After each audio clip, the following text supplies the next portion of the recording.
हरियाणा की मेजबानी में मानेसर में आज से राष्ट्रीय शहरी निकाय सम्मेलन की शुरुआत। लोकसभा अध्यक्ष ओम बिरला ने किया शुभारंभ। मुख्यमंत्री नायब सिंह सैनी समेत देश के सभी राज्यों के शहरी स्थानीय निकाय संस्थाओं के प्रतिनिधि हो रहे शामिल। भ्रष्टाचार पर बड़े एक्शन की तैयारी में हरियाणा सरकार। एक साथ 129 तहसील अफसरों पर कार्रवाई को सीएम सैनी ने दी मंजूरी। एसआईटी जांच में बिना एनओसी के रजिस्ट्री कर करोड़ों के घोटाले का खुलासा। पर्यटन को लेकर हरियाणा सरकार का बड़ा कदम। गुरुग्राम में बनेगा देश का पहला डिज्नीलैंड पार्क। सीएम सैनी ने केंद्रीय पर्यटन मंत्री गजेंद्र सिंह शेखावत का जताया आभार। कहा, इससे पर्यटन को मिलेगा बढ़ावा। मान कैबिनेट का विस्तार आज। लुधियाना पश्चिमी से जीते संजीव अरोड़ा की एंट्री तय। कुछ मंत्रियों के विभागों में भी हो सकता है बदलाव। राव इंद्रजीत की डिनर डिप्लोमेसी पर अनिल विज का बयान। कहा, 4 लोगों के एक साथ बैठकर खाना खाने में कुछ गलत नहीं। बोले, अगर मुझे बुलाया होता तो मैं भी जाता। विक्रम सिंह मजीठिया को फिलहाल हाई कोर्ट से नहीं मिली राहत। नया रिमांड ऑर्डर नहीं आने की वजह से टली सुनवाई। कल हाई कोर्ट में फिर होगी सुनवाई। ऑपरेशन सिंदूर के दौरान कर्नल सोफिया कुरैशी पर सोनीपत की यूनिवर्सिटी के प्रोफेसर की टिप्पणी मामले में एसआईटी ने महिला आयोग की चेयरपर्सन रेनू भाटिया से की पूछताछ। रेनू भाटिया की शिकायत पर हुआ था अली खान महमूदाबाद पर मामला दर्ज। सुप्रीम कोर्ट में 16 जुलाई को अगली सुनवाई। करनाल के घरौंडा में जुआरियों पर सीएम फ्लाइंग स्क्वाड की छापेमारी। एक घर में 53 जुआरी गिरफ्तार। मौके से 12 लाख रुपए कैश और 40 से ज्यादा मोबाइल फोन बरामद। दिल्ली के लाजपत नगर में मां बेटे का कत्ल। नौकर पर कत्ल का इल्जाम पुलिस ने किया गिरफ्तार। यमुनानगर में तेज रफ्तार का कहर। सिविल अस्पताल के सामने बेकाबू कार ने एम्बुलेंस को मारी टक्कर।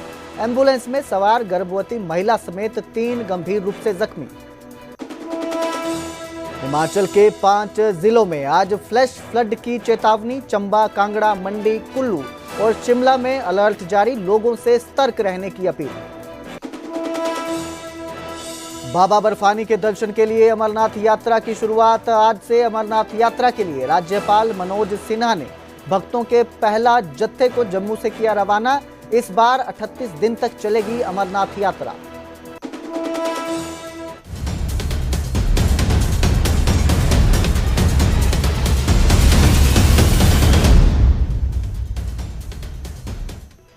नमस्कार, स्वागत है हरियाणा प्राइम में। मैं कुलदीप भारद्वाज। बुलेटिन की शुरुआत करेंगे गुरुग्राम के मानेसर से, जहां पर देश का पहला राष्ट्रीय शहरी निकाय सम्मेलन का आयोजन किया गया है। इसमें लोकसभा अध्यक्ष ओम बिरला ने इसका शुभारंभ किया है। मुख्यमंत्री नायब सिंह सैनी भी इसमें शामिल होंगे। देश भर के शहरी स्थानीय निकाय के प्रतिनिधि इसमें शामिल हो रहे हैं।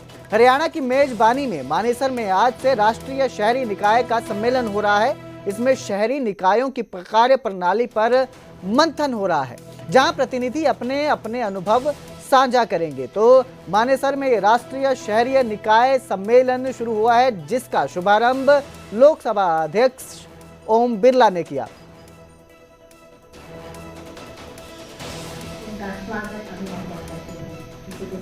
हरियाणा विधानसभा के माननीय अध्यक्ष श्री हरविंद्र कल्याण जी। तो देश का पहला राष्ट्रीय शहरी निकाय सम्मेलन ये मानेसर में शुरू हुआ है।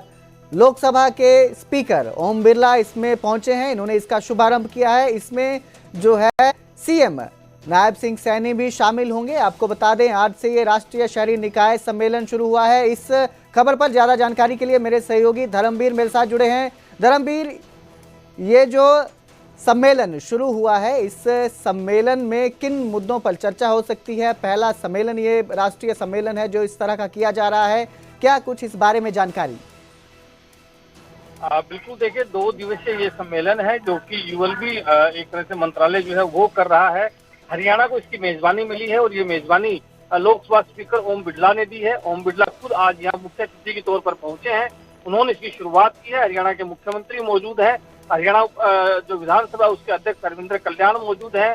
कैबिनेट मंत्री राव नरवीर सिंह यहाँ मौजूद हैं। और ये 2 दिन का सम्मेलन जो है शुरू किया गया है। इसका मुख्य उद्देश्य हम कह सकते हैं कि यूएलबी के तहत किस तरह से होता है, किस तरह से कामकाज को आगे बढ़ाया जाए, चाहते हैं कि रूपरेखाएं आगे रहें, तो पूरे देश भर के सभी जो राज्य हैं और जो यूनियन टेरिटरी हैं, उनके जो लोग हैं वो इसमें शामिल हुए हैं, उनके प्रतिनिधि यहाँ पर शामिल हुए हैं। वन नेशन वन इलेक्शन को लेकर के भी जिस चीजें चल रही हैं देश में, उनको लेकर के भी यहाँ पर मंथन होगा और चिंतन होगा, और ये किस तरह से चीजें आगे बढ़े उनको लेकर के एक तरह से आज का जो ये तैयारी है ये चल रही है। आज का ये सम्मेलन जो है ये चल रहा है, 2 दिन ये सम्मेलन रहने वाला है। हर पहलू का एक तरह से हम कह सकते हैं कि उसके ऊपर मंथन यहाँ पर होगा। स्थानीय निकाय सम्मेलन में जो मेहमान हैं वो यहाँ पहुंचे हैं सभी, और यहाँ पर आईकैट जो है मानेसर में, वहाँ पर ये सम्मेलन हो रहा है। इसके अंदर कह सकते हैं कि केंद्र के जो मंत्री हैं एक तरह से वो भी यहाँ आएंगे, चाहे मनोहर खट्टर ही क्यों ना हो। इसके साथ साथ उप सभापति जो राज्यसभा के हैं हरिवंश नारायण सिंह, वो यहाँ पहुंचेंगे। इसके अलावा हरियाणा के जो राज्यपाल है बंडारू दत्तात्रेय, वो भी इस सम्मेलन में हिस्सा लेंगे। तो 2 दिन का ये सम्मेलन चलेगा, अलग अलग सेशन इसमें होने वाले हैं, और पूरी तरह से जो सेशन है ये इसी पर आधारित होंगे किस तरह से कामकाज एक तरह से यूएलबी मंत्रालय के तहत ये निकाय उनमें होता है, और साथ में वन नेशन वन इलेक्शन को लेकर के जो देश में चर्चाएं चल रही हैं उनको कैसे आगे बढ़ाया जाए उसको लेकर के मंथन होगा। जी, बहुत बहुत शुक्रिया इस तमाम जानकारी के लिए धर्मवीर। तो मानेसर में ये सम्मेलन शुरू हुआ है, आज से शुरू हुआ है, 2 दिवसीय सम्मेलन है। राष्ट्रीय शहरी निकाय सम्मेलन जो है शुरू किया गया है, जिसमें शहरी निकायों की कार्यप्रणाली को लेकर मंथन किया जा सकता है। सभी प्रतिनिधि इसमें अपने अपने अनुभव साझा करेंगे।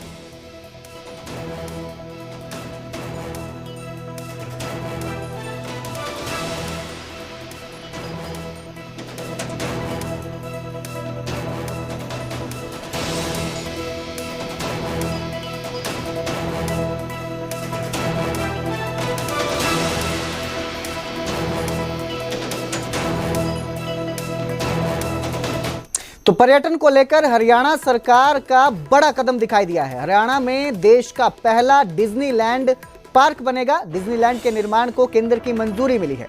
तो गुरुग्राम में 500 एकड़ जमीन पर इसका निर्माण किया जाएगा। केंद्रीय मंत्री गजेंद्र सिंह शेखावत से सीएम सैनी मिले हैं। प्रस्तावित डिज्नीलैंड के लिए हरियाणा को चिन्हित करने पर धन्यवाद किया है। डिज्नीलैंड जैसे प्रोजेक्ट से हरियाणा में पर्यटन को बढ़ावा मिलेगा, सीएम सैनी ने यह कहा है। साथ ही कृषि अर्थव्यवस्था से विकास के नए पथ पर हरियाणा आगे बढ़ रहा है। इस साल से अब साल में 3 बार सूरजकुंड मेला मनाया जाएगा। प्रस्तावित गीता जयंती महोत्सव पर भी केंद्रीय मंत्री से बातचीत हुई। अंतर्राष्ट्रीय गीता महोत्सव के जरिए हरियाणा और खासकर और क्षेत्र को वैश्विक पहचान दिलाने का जो लक्ष्य है वो बताया है मुख्यमंत्री ने। तो हरियाणा के गौरवशाली संस्कृति को पूरे विश्व तक पहुंचाकर कर्मशीलता और शांति का संदेश देगा अंतर्राष्ट्रीय गीता जयंती महोत्सव, सीएम सैनी ने ये कहा है। तो हरियाणा सरकार का पर्यटन को लेकर ये बड़ा कदम है।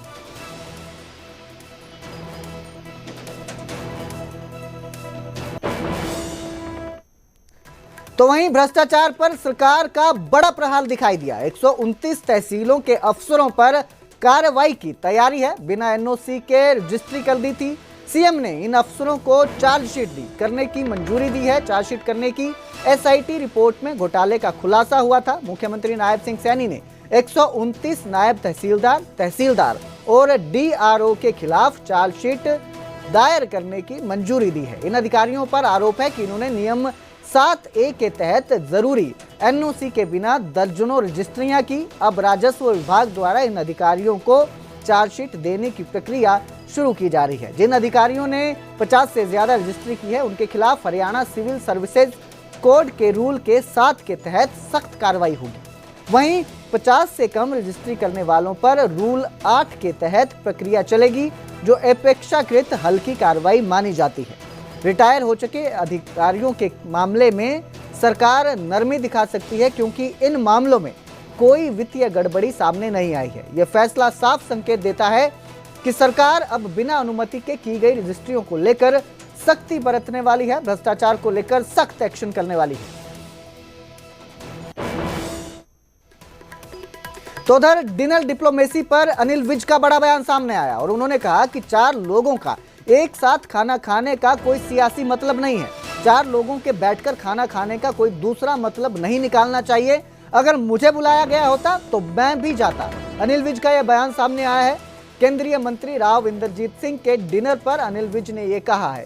पिछले दिनों केंद्रीय मंत्री राव इंद्रजीत सिंह की ओर से एक डिनर का आयोजन किया गया था, जिस पर विज ने कहा कि यदि कुछ लोग आपसी सामंजस्य के तहत भोज करते हैं तो इसका राजनीतिक अर्थ नहीं निकालना चाहिए। उन्होंने कहा कि डिनर में अगर मुझे बुलाया गया होता तो मैं भी शामिल होता।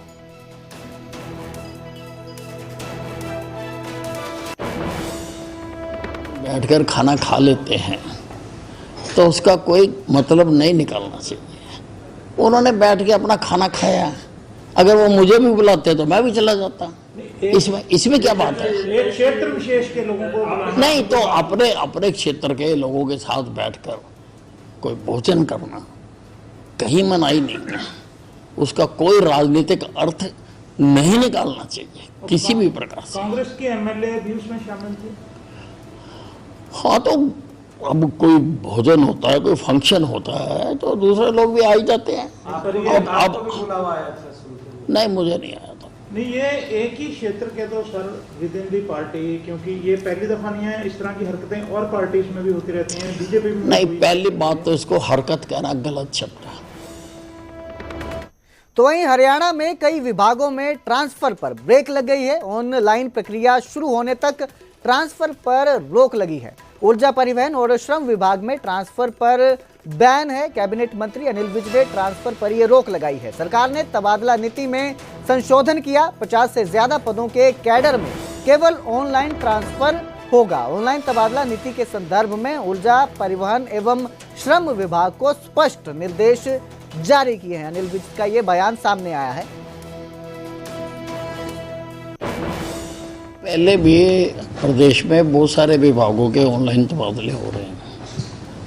अब उस नीति को अमेंड करके सरकार ने आदेश जारी किया था कि जिस भी विभाग में 50 से ज़्यादा कर्मचारी हैं वहाँ पर ऑनलाइन किया जाए। तो इसलिए मैंने जारी किए हैं कि वो प्रोसेस स्टार्ट किया जाए और तब तक कोई तबादला ना किया जाए। ऑपरेशन सिंदूर टिप्पणी विवाद में जांच तेज हो गई है। कर्नल सोफिया पर की गई टिप्पणी का ये पूरा मामला है। प्रोफेसर महमूदाबाद के खिलाफ एफआईआर पर कार्रवाई की गई। महिला आयोग चेयरपर्सन से 2.5 घंटे तक पूछताछ हुई। एसआईटी की पूछताछ में रेणु भाटिया ने अपना पक्ष रखा है। सुप्रीम कोर्ट के निर्देश पर एसआईटी बनी है। महिला गरिमा और सुरक्षा से जुड़ा ये पूरा मामला है। आयोग ने कई नए सबूत पेश किए। वरिष्ठ आईपीएस ममता सिंह एसआईटी की प्रमुख है। 16 जुलाई को सुप्रीम कोर्ट में इस मामले की अगली सुनवाई होगी। बता दें कि महिला आयोग ने ही प्रोफेसर के खिलाफ एफआईआर दर्ज करवाई थी, जिसके बाद सुप्रीम कोर्ट ने प्रोफेसर को अंतरिम जमानत देते हुए एसआईटी का गठन किया था। एसआईटी की अगुवाई में वरिष्ठ आईपीएस ममता सिंह उनकी अगुवाई कर रही है एसआईटी की। रेणु भाटिया ने बताया कि पूछताछ में आयोग की शिकायत, सबूत और संवेदनशील पहलुओं पर विस्तार से चर्चा हुई। आयोग की ओर से कुछ नए तथ्य भी जांच में शामिल करने के निर्देश दिए गए हैं।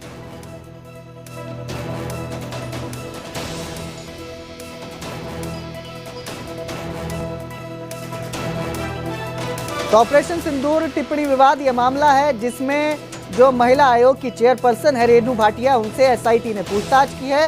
रेणु भाटिया ने इस पूछताछ में अपना पक्ष रखा है। आपको बता दें कि ये जो एफआईआर हुई थी प्रोफेसर अली खान महमूदाबाद पर, ये महिला आयोग की एफआईआर शिकायत के बाद ही दर्ज हुई थी, जिसके बाद अब ये जांच तेज हो गई है इस पूरे मामले में। आपको बता दें कि ऑपरेशन सिंदूर के बाद प्रोफेसर अली खान महमूदाबाद ने कर्नल सोफिया कुरैशी को लेकर विवादित टिप्पणी की थी, जिसके बाद ये मामला तूल पकड़ता गया और फिर इस मामले में एफआईआर दर्ज हुई।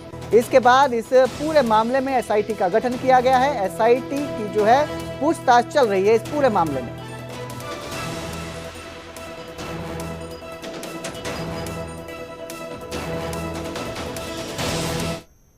तो वहीं पानीपत में मानवता को शर्मसार करने का मामला सामने आया। 5 साल की बच्ची से दुष्कर्म करने की कोशिश की गई। गाड़ी के कैबिन में सहकर्मी ने यह वारदात को अंजाम दिया। 25 साल के राकेश पर दुष्कर्म के आरोप लगे हैं। शीशे में देखकर बच्ची के पिता मौके पर पहुंचे। पिता के साथ कंपनी गई थी। ये जो बच्ची है अपने पिता के साथ गई थी। आरोपी के खिलाफ पॉक्सो एक्ट के तहत मामला दर्ज किया गया है। शिकायत के बाद पुलिस ने आरोपी को गिरफ्तार किया है। बच्ची का पिता मूल रूप से यूपी के अमेठी का रहने वाला है, जो पिछले कई सालों से पानीपत में रह रहा है, जहां वो एक कंपनी में लोडिंग का काम करता है। वो 2 बेटियों का पिता है, जिसमें बड़ी बेटी 5 साल और छोटी बेटी 2.5 साल की है। 30 जून को जब वो काम पर जाने लगा तो बड़ी बेटी ने भी साथ जाने की जिद की।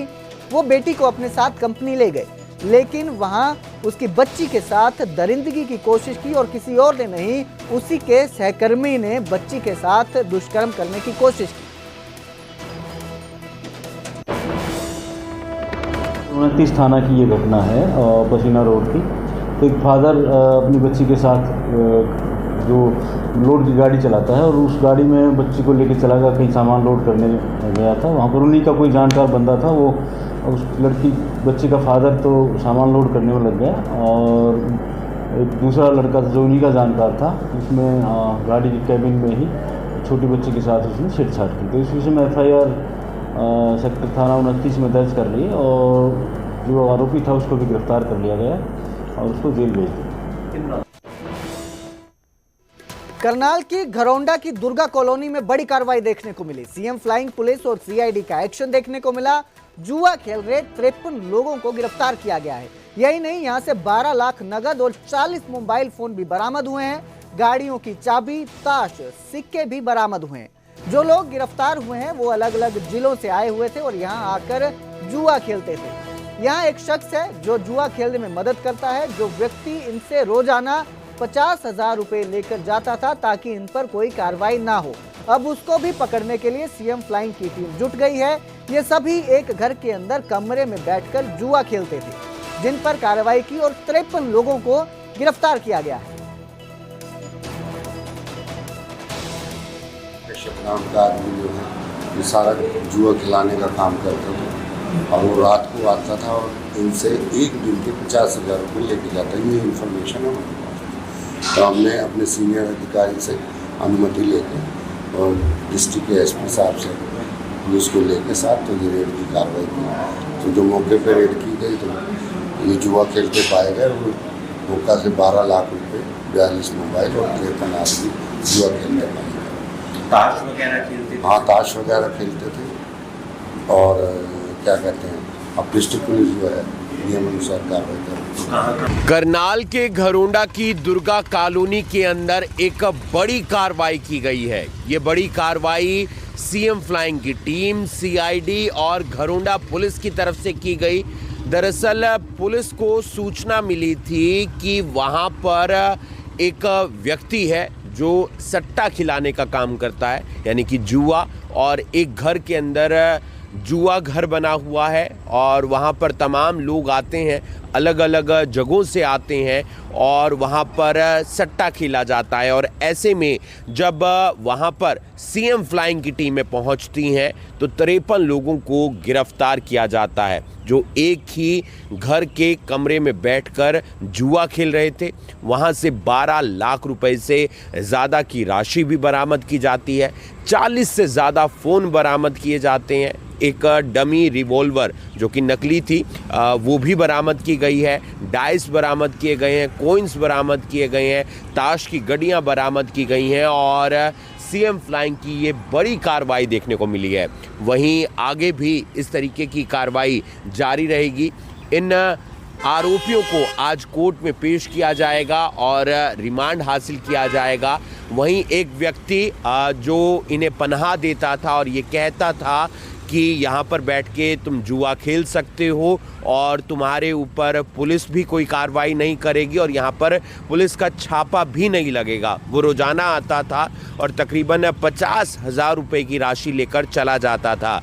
अब सीएम फ्लाइंग की टीम को उस व्यक्ति जिसका नाम रिंकू बताया जा रहा है उसकी भी तलाश है। फिलहाल देखना ये होगा कि जब रिमांड हासिल किया जाता है तो और कौन कौन से खुलासे होते हैं। लेकिन सीएम फ्लाइंग को एक बड़ी कामयाबी हाथ लगी है और एक ही घर से 53 जुआरियों को गिरफ्तार किया गया है।